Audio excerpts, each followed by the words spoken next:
இதனுடைய பலன்கள் ஏகப்பட்ட பலன்கள் இருக்குது. நம்ம பரம்பொருள் யோகத்தினுடைய பலன்களை ரொம்ப வெளிப்படையாக என்னால் அப்படி பப்ளிக்காக வந்து சொல்லிட முடியாது.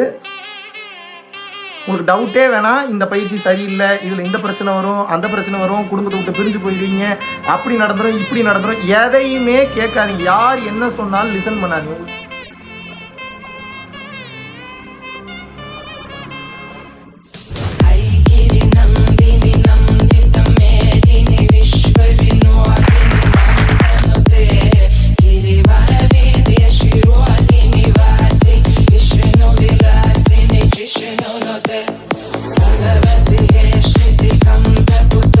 நினைத்து பார்க்க முடியாத மாற்றத்தை ஏற்படுத்தும்.